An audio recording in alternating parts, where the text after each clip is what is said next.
Ang sinabi ni Propeta Ahiya laban kay Jeroboam. Ika-14 na kabanata.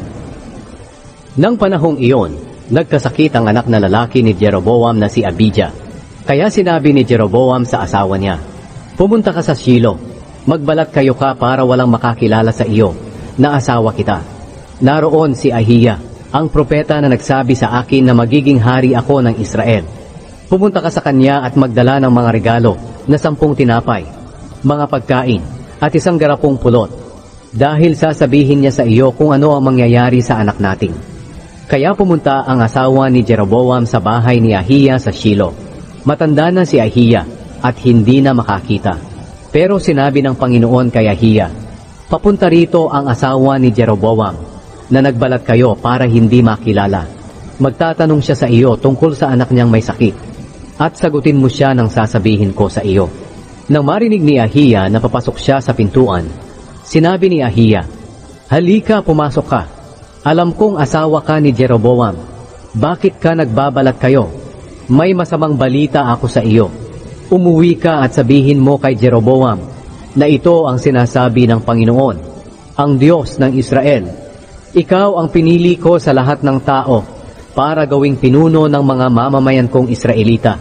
Kinuha ko ang kaharian sa pamilya ni David at ibinigay sa iyo. Pero hindi ka katulad ni David na lingkod ko. Tinupad niya ang mga utos ko. Sumunod siya sa akin ng buong puso at gumawa ng matuwid sa aking paningin. Mas masama ang ginawa mo kaysa sa ginawa ng mga pinunong nauna sa iyo. Itinakwil mo ako at ipinagpalit sa pamamagitan ng pagpapagawa ng mga Diyos-Diyos ang gawa sa metal. Dahil dito, padadalhan ko ng kapahamakan ang sambahayan mo. Papatayin ko ang lahat ng lalaki, alipin man o hindi. Wawasakin ko ng lubusan ng sambahayan mo, tulad ng dumi na sinunog at walang natira. Ang mga miyembro ng sambahayan mo na mamamatay sa lungsod ay kakainin ng mga aso, at ang mamamatay sa bukid ay kakainin ng mga ibon. Mangyayari ito dahil ako, ang Panginoon, ang nagsabi nito."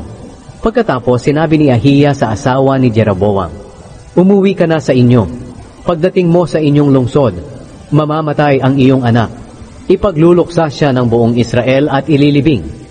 Siya lang sa sambahayan ni Jeroboam ang maililibing ng maayos. Dahil siya lang sa sambahayan ni Jeroboam ang kinalugdan ng Panginoon, ang Diyos ng Israel. At sa panahong ito maglalagay ang Panginoon ng hari sa Israel na siyang gigiba sa sambahayan ni Jeroboam.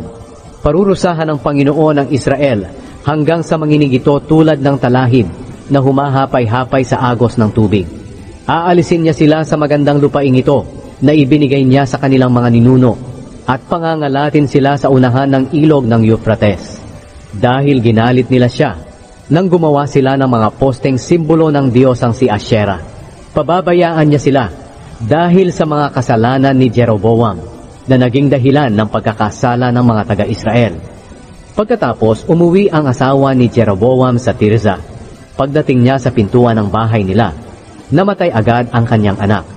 Ipinagluksa ng buong Israel ang kanyang anak at inilibing nila ito, ayon nga sa sinabi ng Panginoon sa pamamagitan ng kanyang lingkod na si Propeta Ahiya.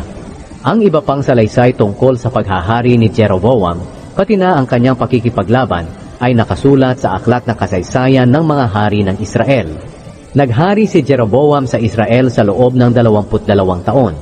Nang mamatay siya, ang anak niyang si Nadab ang pumalit sa kanya bilang hari. Ang paghahari ni Rehoboam sa Huda. Si Rehoboam na anak ni Solomon ang hari sa Huda. 41 taong gulang siya nang maging hari. Naghari siya sa loob ng 17 taon sa Jerusalem, ang lungsod na pinili ng Panginoon sa lahat ng lahi ng Israel, kung saan pararangalan siya. Ang ina ni Rehoboam ay si Naama na taga-Amon. Gumawa ng kasamaan ang mga mamamayan ng Huda sa paningin ng Panginoon, at mas matindi pa ang galit ng Panginoon sa kanila kaysa sa kanilang mga ninuno, dahil mas matindi ang mga kasalanan nila.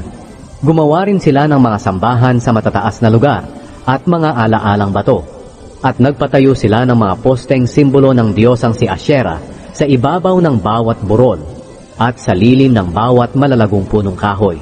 Bukod pa rito, may mga lalaki at babaeng bayaran sa lugar na pinagsasambahan nila. Gumawa ang mga mamamayan ng Huda ng lahat ng kasuklam-suklam na mga bagay na ginawa ng mga bansang pinalayas ng Panginoon sa pamamagitan ng mga Israelita. Nang ikalimang taon ng paghahari ni Rehoboam, nilusob ni Haring Shisak ng Ehipto ang Jerusalem. Kinuha niya ang mga kayamanan sa templo ng Panginoon at sa palasyo. Kinuha niya ang lahat, pati na rin ang lahat ng pananggalang na ginto na ipinagawa ni Solomon. Kaya nagpagawa si Haring Rehoboam ng mga pananggalang na tanso na kapalit ng mga ito, at ipinamahala niya ito sa mga opisyal ng mga gwardya na nagbabantay sa pintuan ng palasyo. At kapag pupunta ang hari sa templo ng Panginoon, sasama sa kanya ang mga tagapagbantay na dala ang mga pananggalang na ito, at pagkatapos, ibabalik din nila ito sa kanilang kwarto. Ang iba pang salaysay tungkol sa paghahari ni Rehoboam at ang lahat ng ginawa niya ay nakasulat sa aklat ng kasaysayan ng mga hari sa Huda. Palaging naglalaban sila Rehoboam at Jeroboam. Nang mamatay si Rehoboam, inilibing siya sa libingan ng mga ninuno niya sa lungsod ni David. Ang ina ni Rehoboam ay si Naama na taga-Amon, at ang anak niyang si Abijah ang pumalit sa kanya bilang hari.